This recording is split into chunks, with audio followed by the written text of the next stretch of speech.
baka nagtatanong, no? Kung paano maggawa ng kurma sa paggawa ng lababo. Ito ay kunting tips, no? Para sa mga hindi pa marunong, no? Kung ikay marunong na, huwag mo na pag-ulit sa video. I-share mo na lang.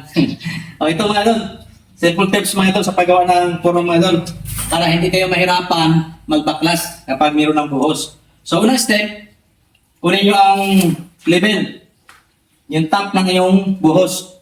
From top ng tiles. So, dapat alamin nyo muna kung hanggang saan ang iyong floor tiles, kung sakaling ito tiles, doon kayo kuha sa top nun ng sukat pataas.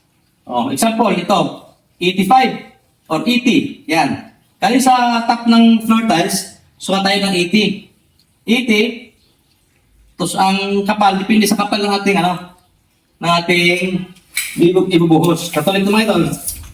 Nagsukat ako ito mga idol ng 80 ang top ng ating slab na buhos, 80. Tapos, bababa tayo ng 3. Kasi 3 ang kapal ng ating ibubuhos. So, libin natin. Yan, nilibid na. Nakalibid na yung top ng iyong buhos. Ayan. So, ngayon, may divide mo na ngayon yun kung ano ang laki ng iyong kahoy. Basta ang top natin, 80. Bababa tayo ng 3. Kasi 3 ang kapal. Tapos, bababa tayo ng 2. Kasi 2 ito. Yan. Tapos mabawal tayo ng 2. Kasi dos natin batangan. Ayan. So, kailangan meron tayong level bar. Ayan. Yan. Napakalalim mga idol. Ngayon, makuha na natin yung level dun sa pinakailalim ito. Ayan. May kuwenta tayo. Makuha na natin. So, pati itong pinakapusti. Ayan. Sa paggawa ng puro mga idol, huwag tayo magpako dito sa wall. At dito sa likod. Para ito mahirapan magkalas. Ang gagawin natin, ito ang ating unahing buhin. Ito. Ito. Itong dalawa. Kasi itong poste na ito, naka-cut ito, kalibig na doon. Ipapako na lang natin ito. Ito ang ating ipapako dito. Papako. Ayan. Tapos itong isa, nakapako yan. Para pag kinalas natin itong kurba, basta natin ito hilain.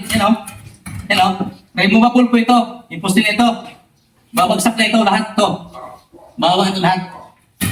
Yan, ganun kasimple mga ito lang, paggawa ng puro ako na hindi tayo mahirapan magkalas. Ito, wala itong pako. Yan, walang pako ito, Yan, walang pako ito. Nakapatong lang yan, Patong lang lahat yan. Once na natanggal natin ito, ilalim, babagsak na ito lahat. Kasama yung plywood. Ang plywood, kahit huwag na natin ipako, ipatong na natin dito. Kung gusto na may pako nyo, yung maliit na pako. Para pag tinagso na itong haligi yan, babagsak sabay-sabay yan. Napakadali mga ito magkalas ng forma sa lababo kapag marunong kang gumawa. Yan, ganyan lang kasimple. Ito guys. Yan. Meron tayo ito ko nito, dalawa. Yan. Yun lang simple. Ayan. Tapos, ipapako mo natin ito. Kita nyo, walang pako ito ha. Walang pako. Ang pinako ko lang ito. Yan. Ito. Nakapako ito dito. Ayan. Para pag tinanggal ito, mga haligi, sabay-sabay pa yung babagsak yan. At ito plywood, tapako na natin ito. Ito kasi hindi mga idol. Sundan nyo lang ito aking video. Matututo kayo dito. Pero sa mga idol ko dyan na mahiling mag-DIY, hindi pa marunong. Ito mga idol aking simple tips para sa inyo. Ito ay napakadali mga idol. Yan Yan. Papatong na natin ang papatong yan. Ayan. Kaya ito lang mga idol. Pag kinabit natin ito yung ating siding, pinakasanipa dito or tawag eraser. Sukat natin ng 3. Yes, 3. Lalagyan natin siya ng pako.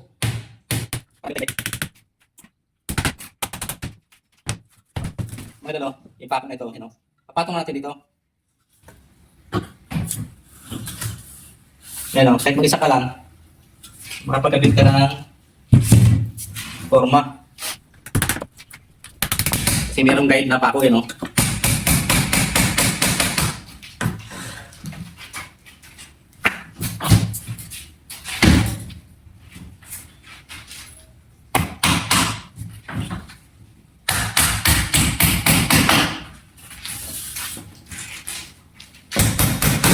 So So dito mga idol, naglagay lang ako ng isang extra bar kasi dito hangin ito ang opening ng ating lababo. Ayan, naglagay ko nito ng extra bar dito. Ayan. So dito mga idol ang setup ng bakal. Kailangan nasa gitna talaga ng ating concrete slab. Ayan. Kailangan parehas ang concrete spacer niya from the bottom up. Yan, kailangan nasa gitna talaga. So yan ito yung pinaka-top ng ating slab. So ito yung flooring. So nasa gitna talaga ng ating bakal para maganda po ang pinaka-concrete covering niya, concrete spacer. Yan. So ilang madul atin na itong bubuhusan at dito meron ako nilagay dito na forma para nasa stainless strength natin. Ayan. Ito ang magawa mga dito, pinaka-forma nito. Ito yung pinaka-forma para sa opening ng ating lababo.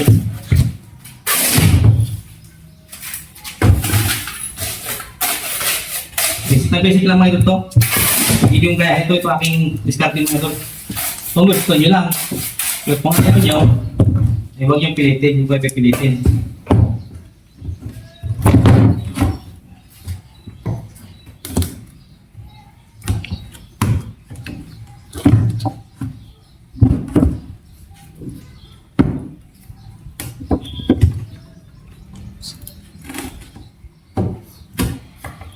Meron ko nilagay mga idol na ito, stopper Yan, stopper. Para ito, hindi siya pumapasok kapag na ng halok niya, Kapit. Kapit. Ini mah.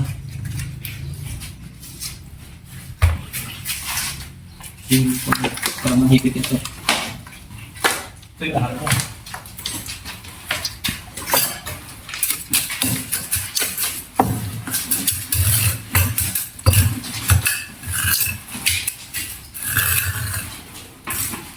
Ganito ang stopper mga idol. Unahin natin ito. At meron tayong stopper na pako dito. Hindi yan ipod.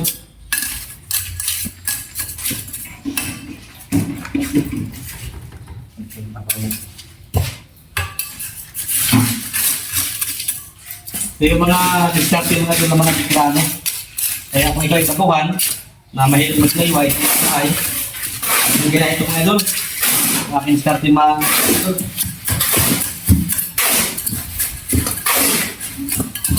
Makabilis ang ginagawa.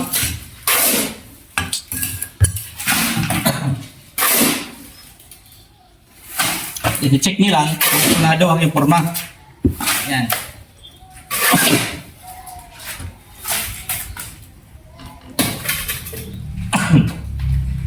Ayan, sunado yan.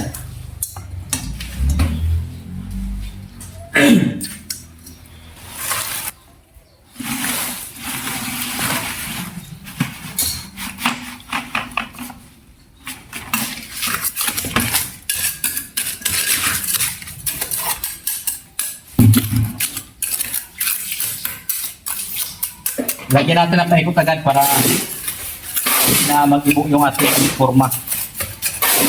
Wala kasi ito mga idol.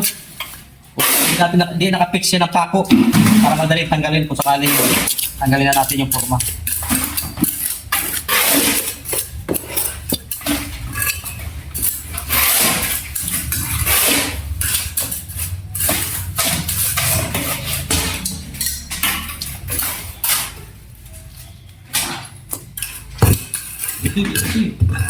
Okay.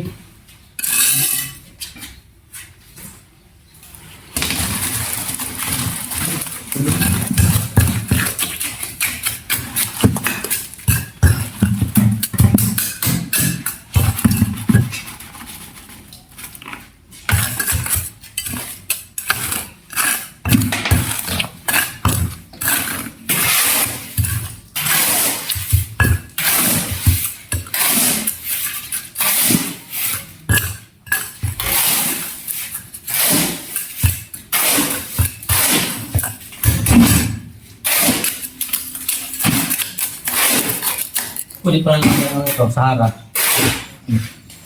Sa harap mo, may